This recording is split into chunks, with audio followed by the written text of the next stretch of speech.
Hello दोस्तों। ये जो हमारा क्वेश्चन नंबर फोर्थ ही रहने वाला है बेसिकली, क्योंकि हम जो टाइप फोर्थ पढ़ रहे थे उसी के अंदर हम एक एक्स्ट्रा वाला क्वेश्चन देखने वाले हैं।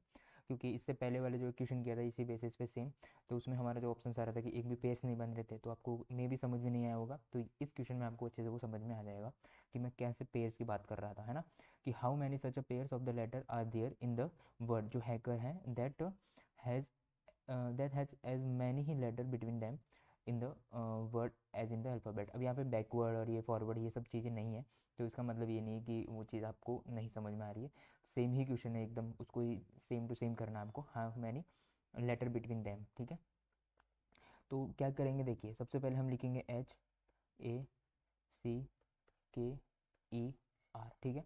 इसका जो होता है हमारा 8 1, सी हमारा होता है 3, के हमारा होता है, देखो के किससे पहले आता है, एम, है ना। तो के का हम कैसे याद करेंगे, काइंड ऑफ इसको पहले लिख देते हैं।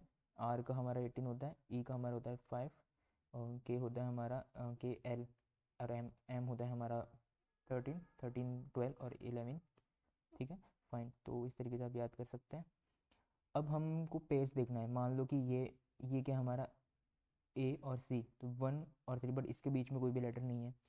3 और 5, 5 के बीच में भी नहीं है, ठीक है।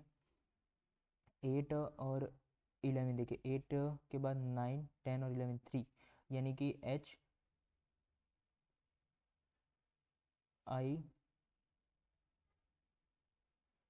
यानी दो वर्ड इसके बीच में भी आ रहे हैं, ठीक है।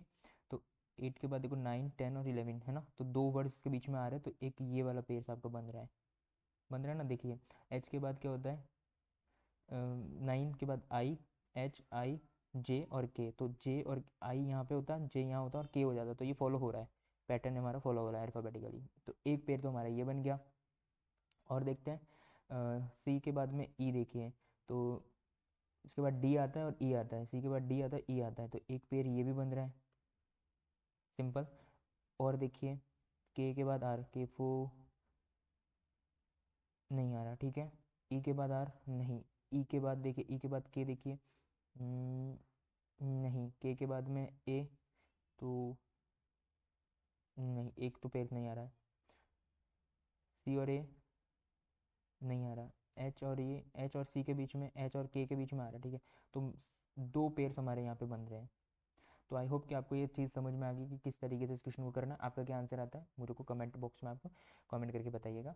अगर आपको दोस्तों ये क्वेश्चन समझ में आया, इसका टाइप जो आपको समझ में आया, इस तरीके से फॉलो होता है, तो दोस्तों के साथ शेयर कीजिएगा और इस वीडियो को लाइक ज़रूर से कर लीजिएगा। थैंक यू दोस्तों।